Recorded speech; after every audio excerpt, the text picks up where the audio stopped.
Not so long ago, word got out that there was a brand new world that had just about everything a person would need. A world that guaranteed full freedom.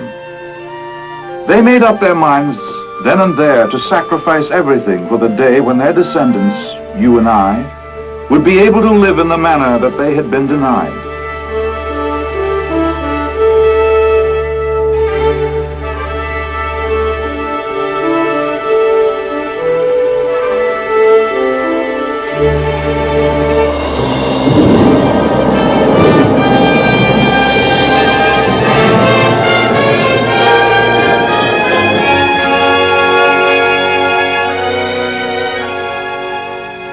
They prayed and labored so that we could be independent and teach others the meaning of independence.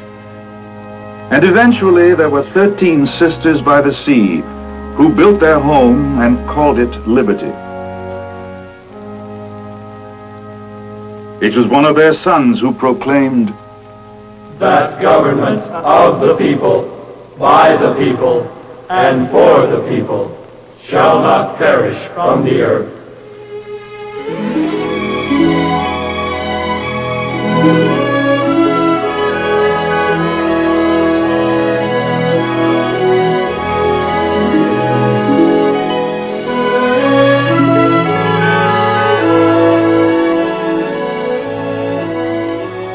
Today there are 50 sisters, each as beautiful as the other. A young country called to early greatness, yet well aware that greatness is born to be challenged.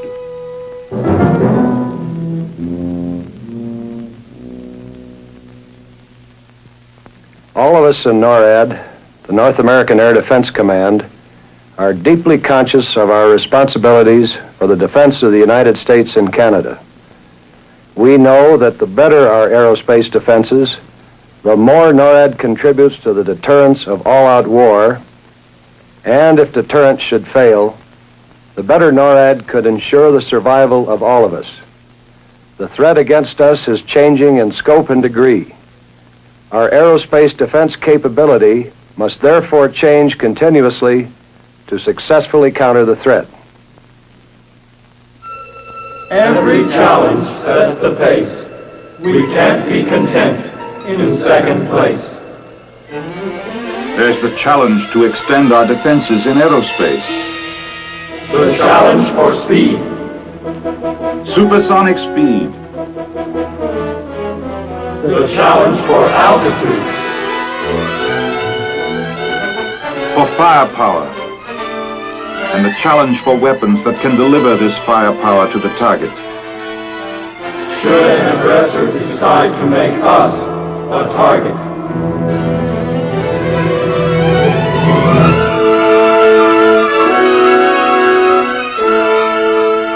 We're doing what must be done, not to show our strength. No, we know our strength. We want the aggressor to know it too. When a strong man armed keepeth his house, he is in peace.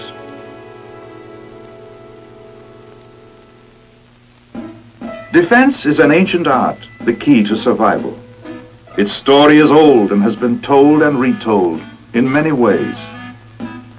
When the Sioux City Air Defense Sector commissioned Oscar Howe, a full-blooded Sioux Indian and professor of art, to design an appropriate emblem, he told the story in the symbolic language of his ancestors. He combined the peace pipe and the tomahawk to symbolize peace and the power to prevail in armed conflict. Eagle feathers for the land, earth, and sky. Flashes of lightning to signify the speed requirement to react if a warring tribe attacked.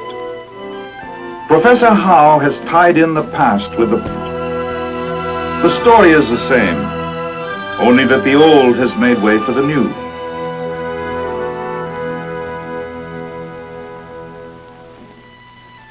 Far to the west, in a pine forest near the sea, where once stood an Indian encampment that time has long since erased, the tribal ceremonies have changed.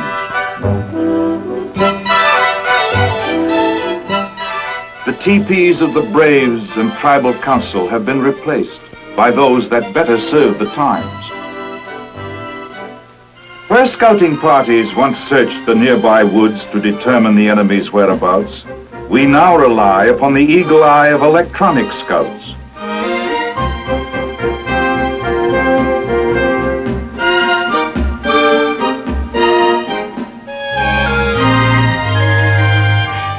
The better our power to detect, the greater our chances to protect. We stand in readiness, and yet we cannot dismiss the existing threat. What do you think we're doing here? Surveillance, And here? maintenance, And how about us? security, And me? communications, And me? emergency. It takes infinite patience despite the claim that defense cannot be a waiting game. It takes experience.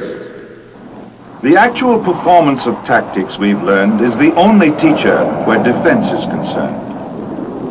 To be combat ready in case we're attacked, we must know what we're doing and how to react.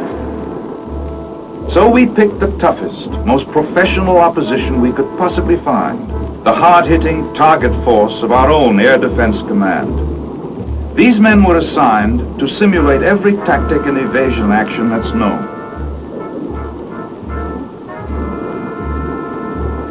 Then, flight and intercept missions were flown.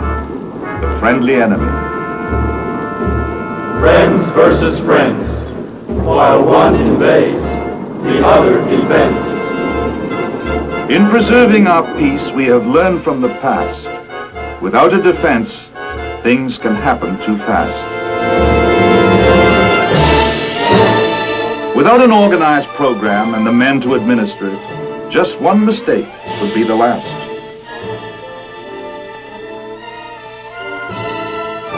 It's the same performance with a different cast. The battle staff, as it is known today, includes the intelligence officer, Formerly known as the medicine man, the communications electronics officer, Chief Thunderbolt, the weather officer, Chief Rain in the Face, ground environment officer, Chief Prairie Dog, the commander, Mighty Council Chief, the deputy for operations, Chief Battle Cry, the fighter interceptor officer, Chief War Eagle, the fighter officer missiles, Chief Flying Horse, the air defense artillery officer, Chief Flaming Arrow. each man a specialist. But it takes many specialists to accomplish ADC's four-sided mission. Specialists to support the vast network of radar coverage, to effect function number 1, Detect,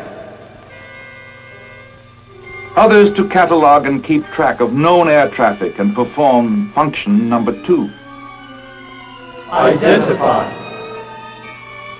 And should identification be questionable, Intercept.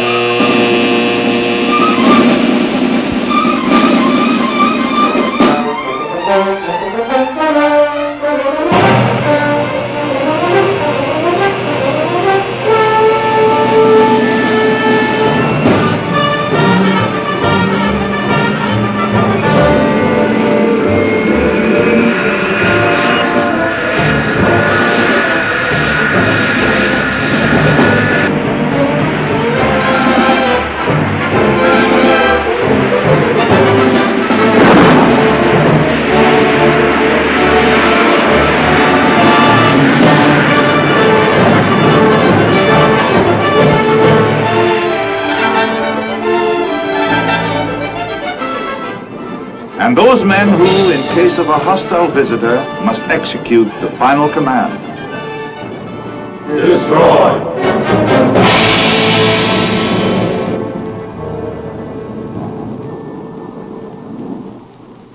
Nor are we alone in our strength. There are more where we came from, for we are the strength of 50 glorious states and Canada. Because we all agreed that what we need is what our forefathers set forth in their historic creed. liberty, and justice for all.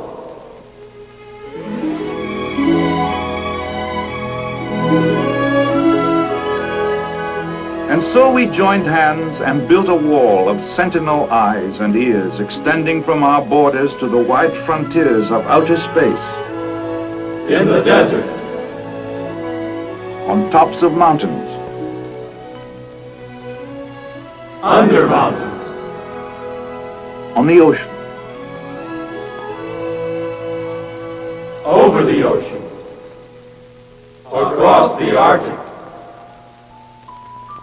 blanketing the continent from east to west.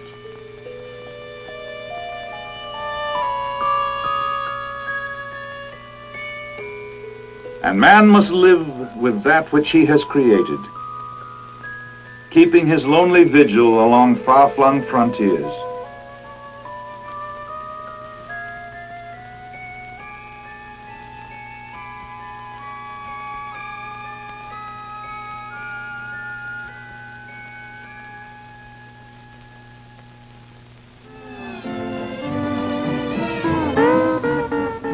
Alone with his thoughts, thoughts not of himself but of others. Thoughts of getting the job done. Thoughts of maintaining readiness.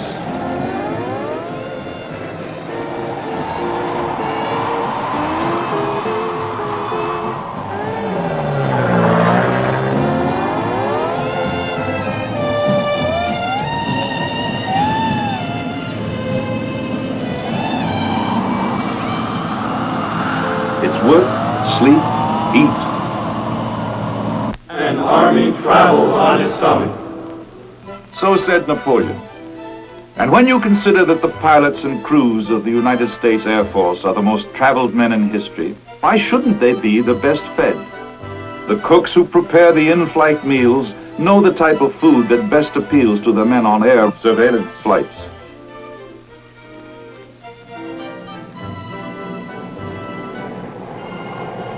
Monotonous days and endless nights. 400 miles south to north. The same old course, back and forth. But then comes a break in the routine run. The in-flight meal is finally done. It is easy to see that it is not the black box, but the aluminum box that is their secret weapon.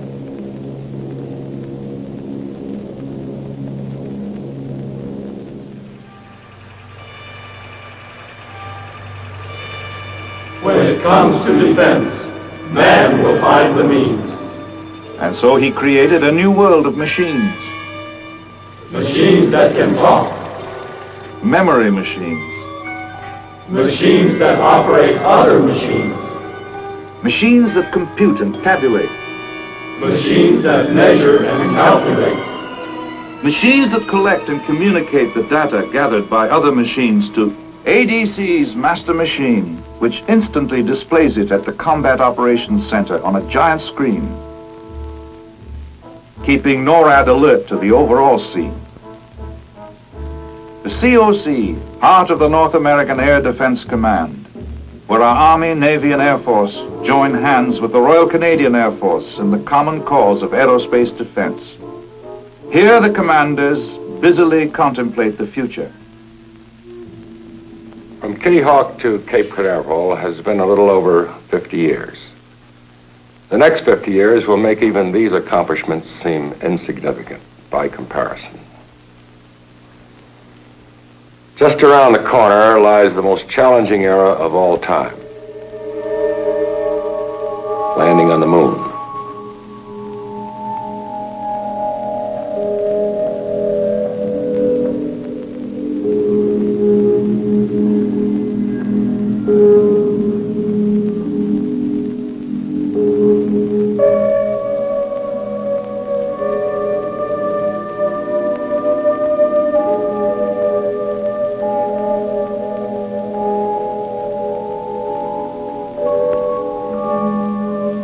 The exploration of space,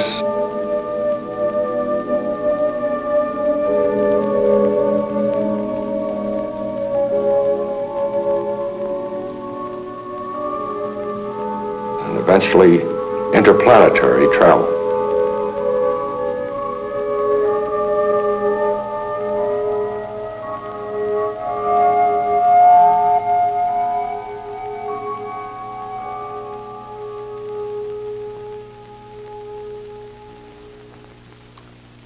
We all hope that man's effort to learn more about our universe will bring men closer together, that space will be explored only for peaceful purposes. But at the same time, we realize that to preserve freedom on the Earth, we must have the capability to counter any threat which any aggressor may pose in space. In anticipation of such a threat, man went to work, and the problem was met. The human brain conceived and created a space detection and tracking system, an electronic aid through which all man-made objects in space may be tracked and displayed. Numerous tracking stations form the network. Manana Land could well be the title of this desert scene. Manana, for tomorrow, which in our language means the future. The commander of a sensor site holds down rather a unique job. Our man could be termed an aerospace yardmaster. You see, he knows the routes of the numerous objects that are orbiting the Earth. He can check his timetable and down to the last millisecond tell you whether any of the known space traffic is on schedule, late, or has been sidetracked. Space-age yardmasters such as he may be found in sensor sites throughout the free world in all sorts of places, such as this South Atlantic island. But what about the ballistic missile? Isn't this a space threat too? Located beyond this peaceful little village, hidden away in the desolate moors of England, manned by our allies and extending from here across the Western Hemisphere to the Alaskan edge of the Arctic frontier, and joined by this keystone in the ice-locked glacier fields of Greenland, are three great ballistic missile early warning sites, shooting their beams 3,000 miles into space, looking for hostile missiles.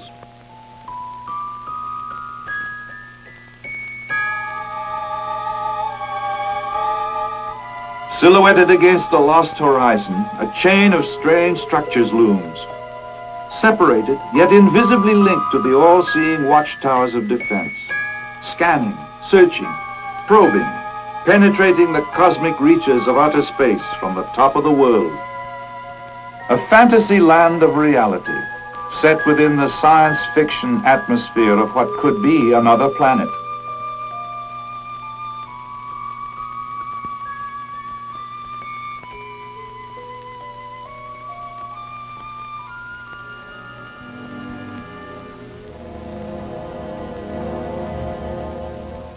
Transmitter platforms, klystron towers and waveguides stretch out overhead, transmitting the driving energy that is generated through huge arteries. Pulsing the life-giving plasma of radar frequency to the nerve center of a man-made monster that has long since dwarfed its creator, yet serves him faithfully. Not unlike a giant pipe organ through which surge a concerto of sensitized chords, chords broken into minute parts and concentrated to form a central sounding board capable of catching the rebound of movement from the boundless lanes of infinity.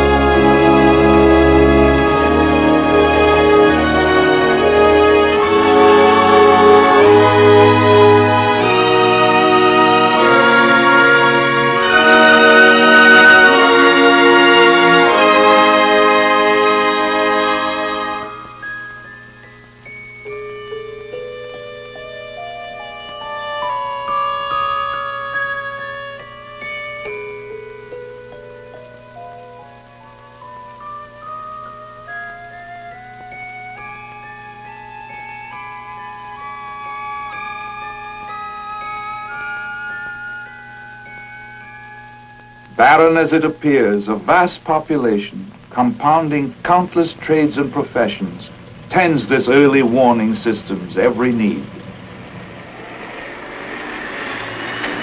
Living like moles in an underground domain of ice and snow, manning its chain of battle stations, trained technicians,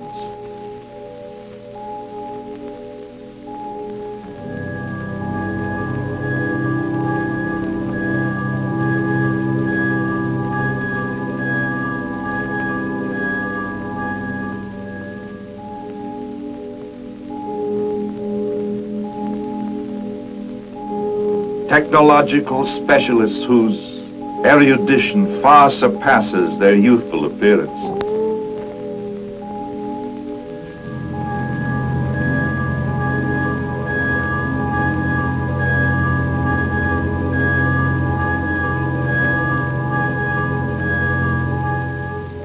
Masters of mathematics,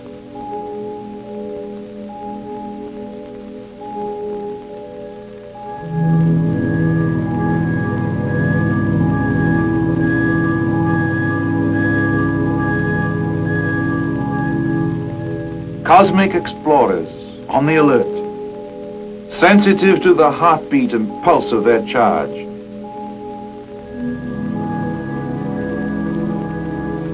The giant scanner, reaching out to grab invisible missile warning signals from the highways of the universe.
Behind this door is located the heart that pulses the flow of intelligence instantaneously to the brain of the system.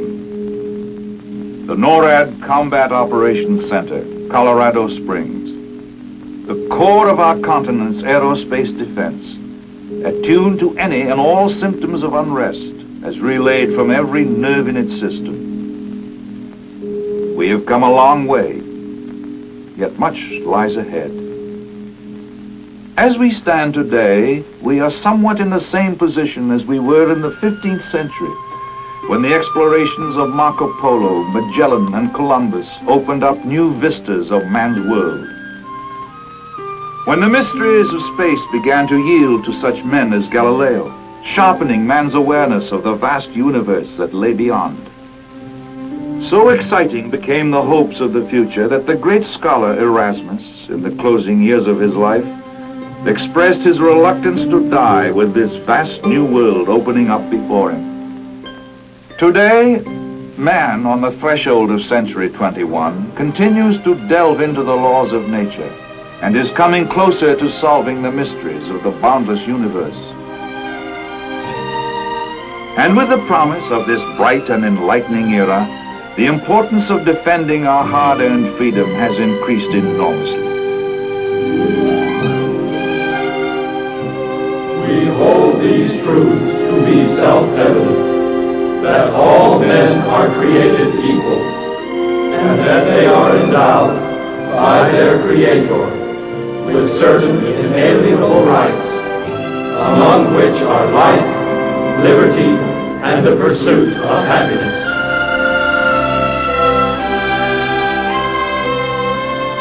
Free men must ensure that no nation will be denied its right on earth through the domination of space by another. The President has said, "Let every nation know, whether it wishes us well or ill, that we shall pay any price, bear any burden, meet any hardship, support any friend, oppose any foe, to assure the survival and the success of liberty. This much we pledge, and more."